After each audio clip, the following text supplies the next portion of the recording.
Hello and welcome to Midweek Makes. My name's Nicola, I'm the founder of Little Miss So and So, and welcome to my sewing studio. Every week we'll look at a sewing project. It might be a crafty project, it might be something related to dressmaking, or even just some hints and tips, something to give you some value for spending time watching our YouTube videos. This week I'm going to be doing an unboxing of our Fat Quarter Club. So our Fat Quarter Club is delivered once a month to our members, and each month our members will receive 3 fat quarters, a project, and all the little bits and bobs to make that particular project. So today we're going to unbox it and I'm going to make up the project for you. So let's start the unboxing. So this month we've got this lovely white tissue paper.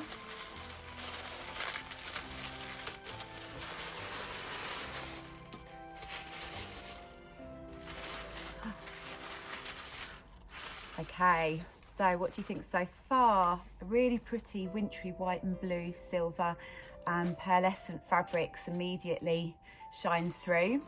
This month's card tells you all about the contents of the box. So this month the project the fabrics included in the project are from the Lewis and Irene collection, The Secret Winter Garden.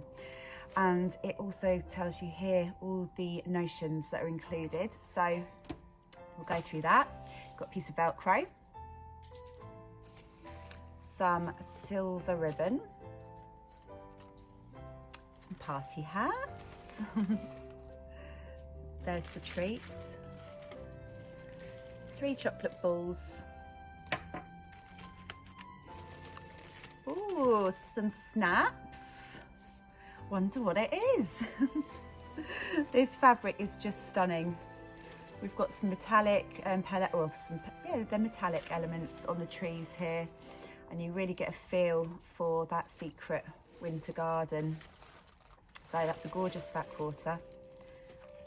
And then we've got this one, which is again, you've got the beautiful shimmery white metallic on that really pale blue, almost silvery colour fabric.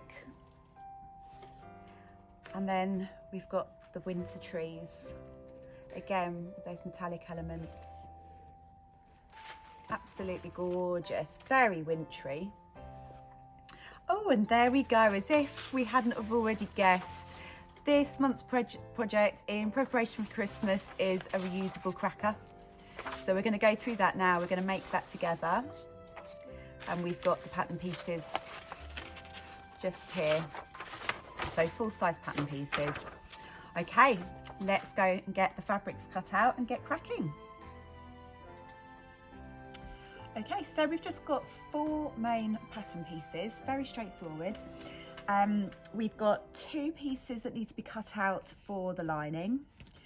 So I've chosen the blender style fabric, the little wintry berries.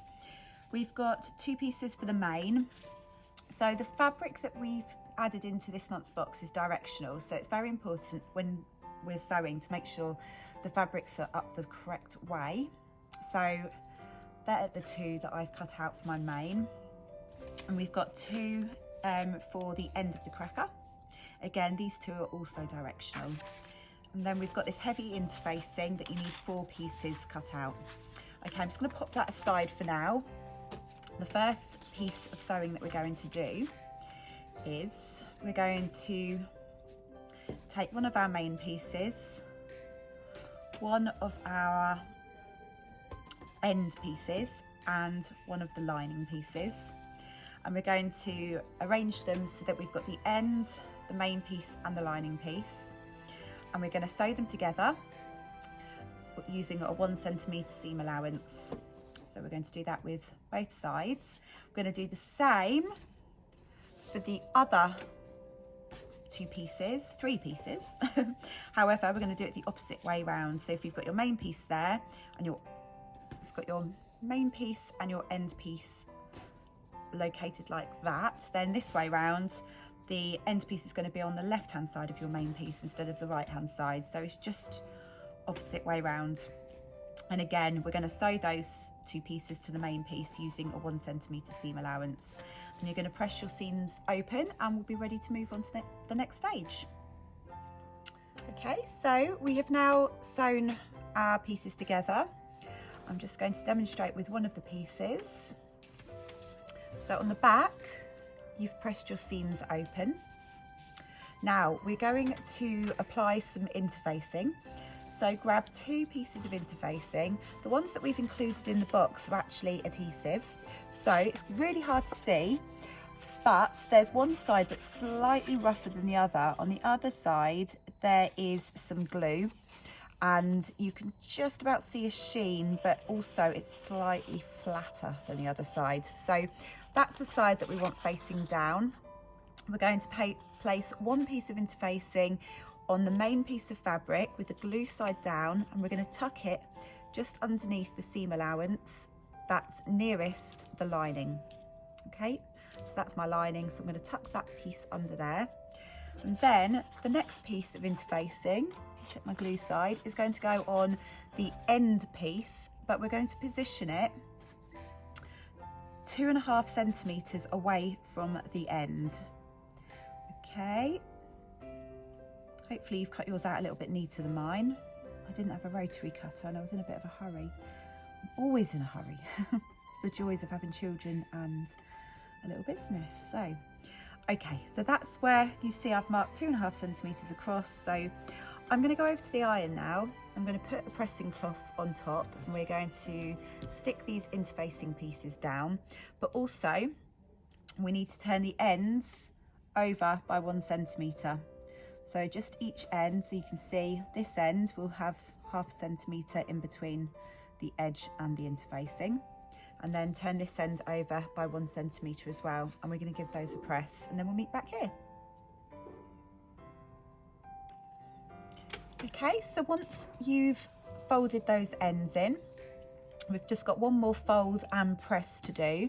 So we're going to fold the lining underneath the main piece and we're going to give that a press into place.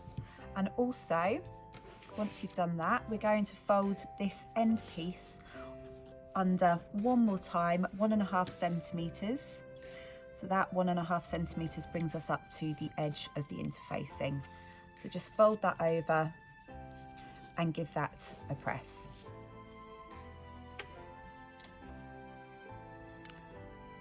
Okay, so this is how 1/2 of our cracker is now looking from the right side. This is the end of my cracker. This is my main fabric in the middle. And then on the back, we can see that that is the folded edge with the interfacing. And then that is the lining covering the centerpiece. So we just need to do a stitch on the edge of the end piece. Now, if your machine does decorative stitches, you might like to choose a decorative stitch for this. My machine is supposed to do decorative stitches, but it's faulty, so I'm going to be sending this back to Genome because it's not working properly. Okay, so I'm just going to sew this in place.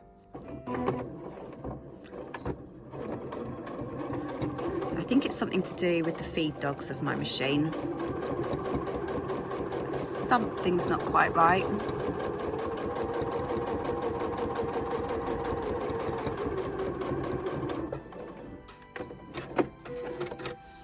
Okay, so you've sewn either your decorative stitch or just a straight stitch all the way along the edge, and now we're going to apply some hook and loop tape.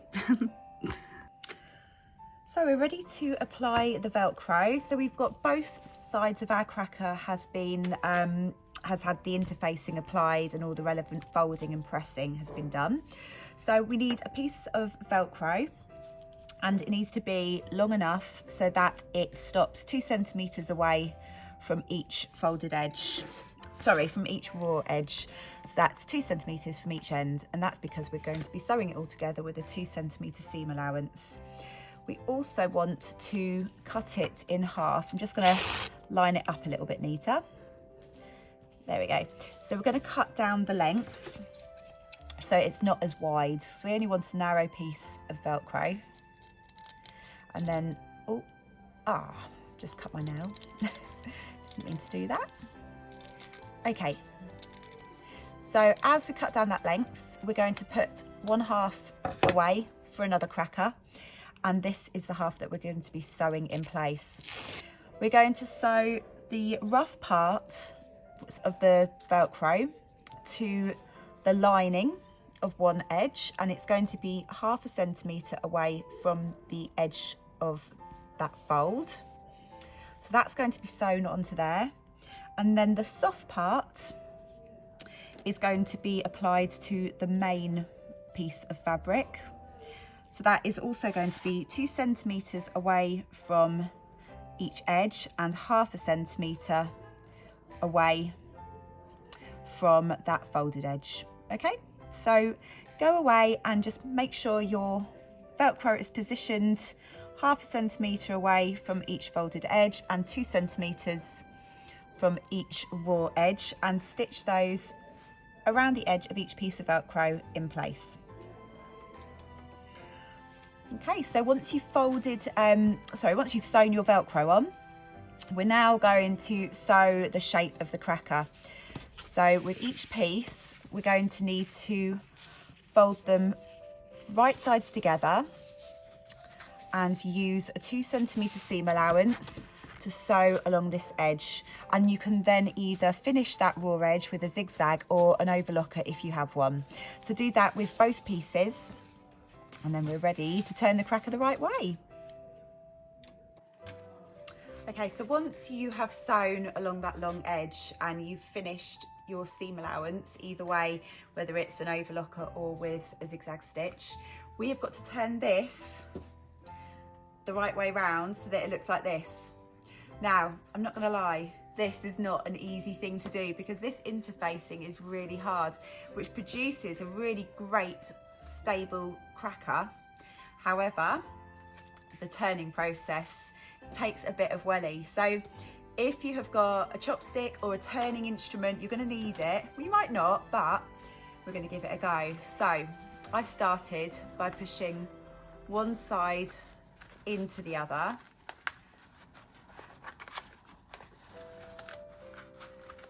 Hopefully it might be a bit easier the second time round, but you really need to give it a bit of, in fact I think it is turning a little bit easier now that I've tried one. So there you go, it just needs a bit of brute force, and it does eventually come all the way out.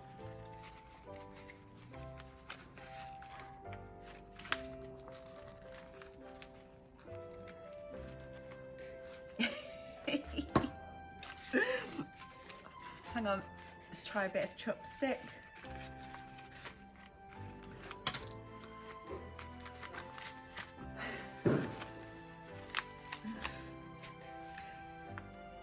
If you've got someone strong in your life, or you are the strong person, you'll probably be absolutely fine. If you haven't got a very strong grip, you're going to need a bit of help with this. But it does come out, I promise. If you are going to struggle with this turning, what you can do is use a different interfacing on one of the edges. So we've used this strong interfacing, which is on our website if you want to make any more. But you could use something like H250 on the edges and keep the strong interfacing for the central part. So it has turned. If you've got a rolling pin or something with you that you could just put in the middle just to reshape it, because this interfacing is quite pliable once it's in. God, I feel like I've just had a workout. So you'll notice that it's just moved about a bit. Just flatten it all out, and then you have actually done it. That was one hell of a workout. So I haven't got a rolling pin on me, but I would like to use one just to especially that central section, just to get the shape back, but you can just sort of pull it apart.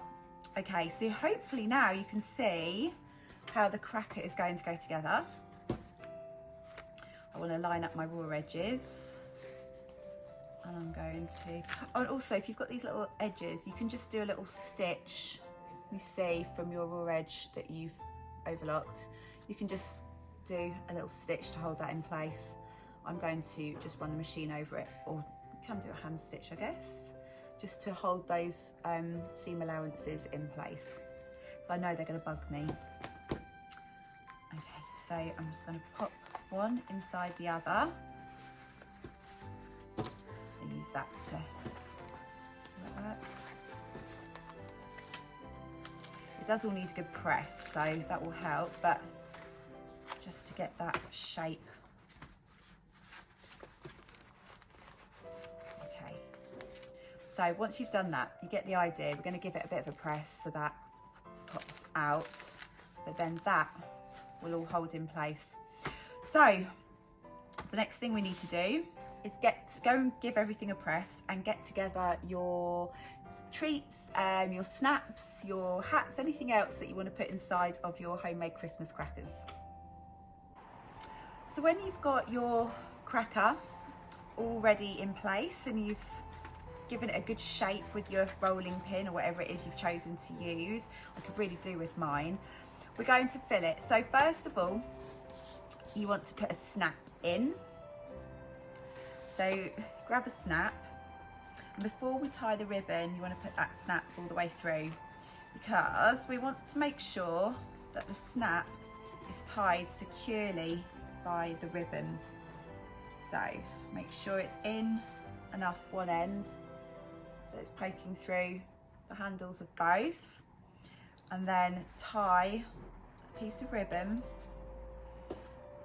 firmly round one end, just making sure that snap doesn't move. There we go. So just tie it in a really tight knot. I can see my snap.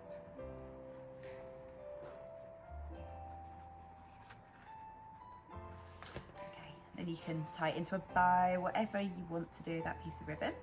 Ready? Okay, so now I've done one half. I can pop all the bits inside. So I'm going to put my chocolate balls in there, but obviously you can put whatever you want inside your cracker. I'm going to gift the chocolate balls to whoever wins the cracker. You've got your two party hats, drop those inside. You might want to write some jokes and put them inside. I'm going to use my chopstick to shovel that in. There we go. Okay, so once that's all popped in the middle, we're going to just make sure that piece of snap is poking through the other handle, and tie that one really tight. Pop it into a little bow. There we have it, your reusable cracker. Now you can make lots of these, or as many as you need. I'm going to make 6 in total for my Christmas table. But these are great, these are reusable, so less wastage. You can fill with gifts that are not plastic tap that end up in the landfill. We are really, really keen on a reusable Christmas here at Little Miss So-and-so, so we absolutely love this project. The interfacing is on our website. I'll pop a link to it in the comments of this post, just so if you wanted to make more, you can. But these crackers are now available to buy as a trial box. This was our November Fat Quarter Club box for Fat Quarter Club members, but these are available now to purchase from the Little Miss shop. Okay, so all that I need now is somebody to pull my cracker with. Ready? 1, 2, 3.